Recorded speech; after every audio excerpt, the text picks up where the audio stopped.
nós vamos conversar sobre a leitura como leitura de mundo. Portanto, nós não vamos ficar presos, não vamos ficar restritos ao livro, mas é o livro o nosso objeto mais importante, né? mais encantador. Porém, a ideia é que nós vejamos no livro uma ponte, um caminho entre nós e os outros, entre nós e nós mesmos, muitas vezes, entre nós e o mundo. A primeira ideia, que eu acho que é uma ideia mais ou menos simples e comum, é a de que a leitura, a boa leitura, a leitura eficaz, a leitura que nós fazemos bem feita, é aquela leitura que nos transforma. A pessoa não sai igual, né, depois de uma leitura. Ler é um prazer, mas é um prazer interessado. Não é só o prazer pelo prazer, é um prazer interessado numa metamorfose, numa transformação, numa mudança. Enfim, essa mudança talvez para que nós sejamos aquilo que nós somos. Seja como for, essa leitura tem que ser uma leitura impactante, o que não quer dizer que nos deixe alarmados ou transtornados, mas uma leitura que modifique, que nos mude. E isso depende, em boa parte, de nós mesmos. Embora eu não goste dessas listinhas, eu estou me forçando ultimamente a fazer aquilo que eu não gosto. Ler livro que eu não gosto, comer comida que eu não gosto, ir a bairros que eu não gosto. Por quê? Porque é bom você variar um pouco, né? Fazer só o que a gente gosta, a gente não se transforma. Agora, fazer uma coisa que a gente não gosta nos leva a algum tipo de mudança também. Portanto, eu trouxe aqui uma lista que eu não gosto de mostrar, que é essas listinhas vagabundas de qualquer revistinha que fala 10 coisas que acontecem, 10 benefícios, mas já que eu não gosto, eu vou falar. O que a leitura pode fazer por você?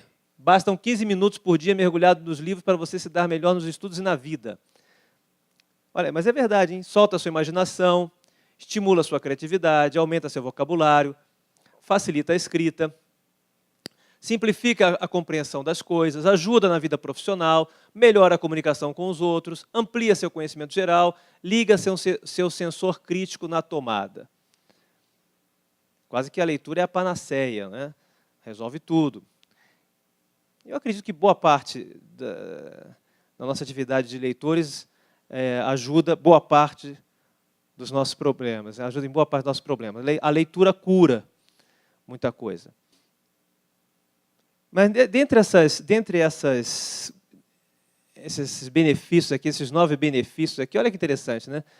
Esse aqui é muito importante. Liga seu senso crítico na tomada. Seu senso crítico. Nós estamos num ano crítico, não é? Estamos num ano crítico. A cidade de São Paulo é uma cidade crítica. Estamos lendo o mundo, né? Estamos lendo a cidade, lendo as pessoas. Não sei se vocês gostam de ler as pessoas, ler cachorro. Eu fiquei lendo aqui esses galinhos, esses pintinhos, esses macaquinhos. Eu fiquei lendo. E o que nós lemos? Como é que nós lemos a cidade? Como é que nós lemos o dia de hoje? Como é que você lê o noticiário? Como é que você lê a estação do metrô? Logo cedo, a estação de Itaquera foi invadida. E as pessoas ficaram lá, depois que invadiram, cruzaram os braços. E a invasão não trouxe o trem de volta. Por que nós somos tão crédulos? A gente acredita que vai resolver as coisas, né? O Darcy Ribeiro, o grande Darcy Ribeiro, quando via qualquer problema, ele fala assim, olha, pergunta, isso é crise ou é projeto? A educação tá problemática, isso é crise ou é projeto? O metrô está em greve, isso é crise ou é projeto? A USP vai entrar em greve, isso é crise ou é projeto? Mais da metade da população brasileira está endividada. Isso é crise ou é projeto? É uma chave de interpretação de mundo, né? Isso é crise ou é projeto? Se é crise, acontece, né? Você tem uma crise de asma, você tem uma crise... Mas se for projeto? E se a sua asma for um projeto? Porque vocês sabem que existem pessoas pensando em nós agora. Tem muita gente pensando em nós agora, nesse momento. Às vezes nós estamos dormindo e tem gente pensando em nós. O pessoal do Bradesco, do Itaú, da TIM, da Claro, estão pensando em nós, estão pensando em nós com muito carinho. Né? Tem gente pensando em nós. Nós somos personagens de outras histórias, de outras narrativas. Nosso senso crítico vai por aí, de nós nos darmos conta de que há uma narrativa, há uma história que alguém está contando. Alguém está falando, ótimo, conforme tínhamos previsto, hoje foi o terceiro pior trânsito que essa cidade já viu. Isso é crise ou é projeto? Faz tempo que isso está sendo preparado. Não é coisa que, aconteceu. Vai faltar água. Isso é crise ou é projeto? Ampliar o vocabulário, aumentar o seu vocabulário, parece uma besteira, mas não é uma besteira, é uma coisa muito interessante. Como, de fato, as palavras, a variedade de palavras, nos ajuda a entender melhor o mundo, a ter mais condições de entender os matizes da realidade. Uma porta aberta, uma porta entreaberta, uma porta encostada, fechada, escancarada. São diferentes maneiras de ser da porta, de viver da porta. Se eu tenho mais palavras, eu tenho mais chances de perceber melhor os matizes da vida. Senão temos um pensamento muito simples, simplório. Né? É isso ou aquilo? Não é isso ou aquilo, é mais ou menos. Mas o que é? E quando a gente não sabe se expressar, é porque a nossa leitura ainda está nos devendo essa contribuição. A boa leitura, a leitura que nos transforma, é aquela leitura que é feita nas entrelinhas, no não dito, no não expresso, naquilo que eu vou ter que arrancar das minhas próprias entranhas, isso que eu mesmo vou ter que interpretar. Infelizmente, as nossas escolas não nos dão essa liberdade. Né? Eu vejo, por exemplo, certos livros didáticos, já tem livro didático para completar. Aí vem aquela frase assim, a girafa tem potinho, comprido. Ai do aluno criativo que encontrar na girafa algo comprido que não seja pescoço. Qualquer pessoa que já leu girafa, qualquer girafólogo, sabe que a girafa tem muitas coisas estranhas, compridas. Né? O coração da girafa é um dos maiores do reino animal, porque como é que vai bombar sangue para aquela cabecinha lá em cima? Né?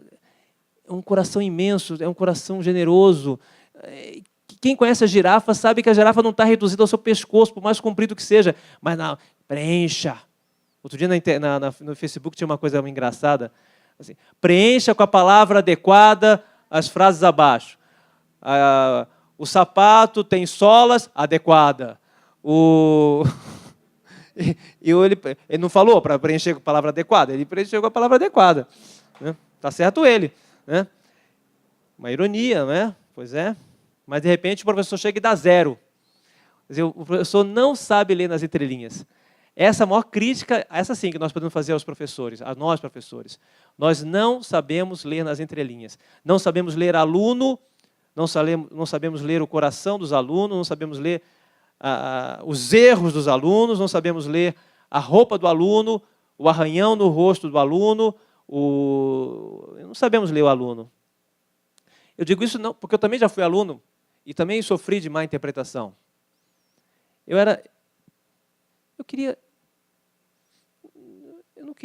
só queria ser escritor. Já com 8 anos eu queria ser escritor.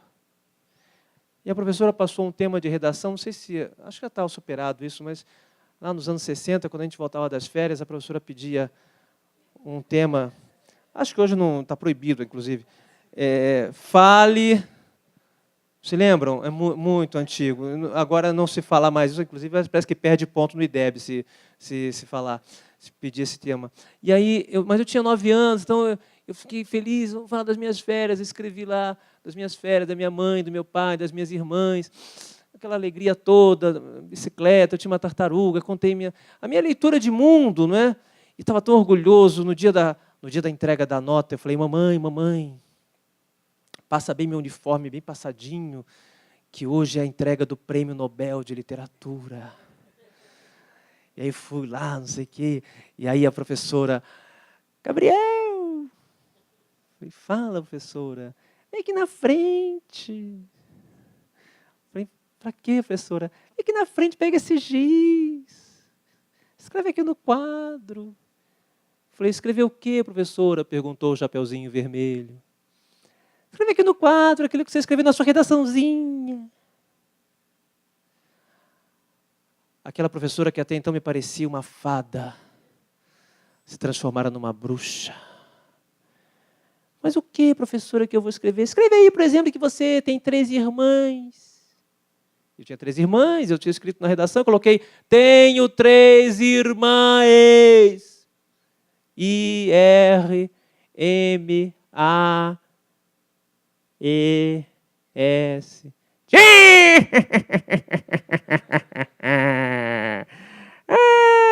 Não sabe plural de irmã? Reprovado, 0. Volte para sua carteira e leve consigo a minha maldição. Você jamais será escritor! Eu voltei para minha carteira, triste, acabado, confuso, macambúzio. Comecei a fazer terapia. Depois comecei a tomar uns remédios. Anafranil, Imovane, Lexotan, Prozac, Cardenal, Ritalina. Vocês conhecem, né? Conhecem. Estão tomando. Receitando, que é pior, mas tudo bem. E aí eu fiquei mal, ia para a escola dopado. Todo mundo ia, eu ia também, manda quem pode, obedece quem tem juízo. E eu ia, aquela coisa toda. E eu cheguei à juventude, né? Estava lá com meus 16, 17 anos, meu pai perguntava, meu filho, o que você vai fazer para a faculdade? O que você vai fazer faculdade? Eu falei, não sei, pai. Eu era um jovem nem isso, nem aquilo, nem para frente, nem para trás, nem educação física, nem medicina. E aí eu estava nessa situação mal parada, quando apareceu um professor, sempre tem um professor, que faz a leitura do mundo, ele não dá matéria, ele está sempre lá, entrando nas outras salas, bisbilhotando, enchendo a paciência dos outros professores, interferindo na vida alheia, ouvindo conversa que não interessa. E ele falou, Gabriel, vem cá. Eu falei, o que foi? Você está muito mal. Eu falei, que? Você está perdido. Você não sabe você não sabe onde é que está o norte, está desnorteado. Você não sabe o que é o oriente, está desorientado. Eu falei, e daí? E daí? E daí que você tem que fazer alguma coisa, mas eu falei, o quê? Biblioterapia, por exemplo. Biblioterapia? Mas o que é isso? Biblioterapia, eu perguntei, é ler a Bíblia? Não, biblioterapia é você ler um livro que você não entenda. Eu falei, isso é fácil. Eu não entendo nada mesmo, não sei nem o plural de irmã. E aí ele falou, não, Gabriel, você é um caso sério, você está um caso perdido, eu vou te ajudar. Você vai ler um livro que você não vai entender, isso vai fazer com que você entenda que o ser humano é incompreensível. Poesia não é assim? Lê, não entende, lê, não entende, lê, não entende. E quanto menos entende, mais compreende que a poesia é um mistério. Eu falei, é? Gabriel, mas que livro? Não, eu vou te dar um livro, vou te recomendar um livro. Eu falei, qual? Ele, Grande Sertão Veredas, de João Guimarães Rosa. Eu tinha 17 anos. E ele falou assim, eu falei assim, mas eu vou gostar?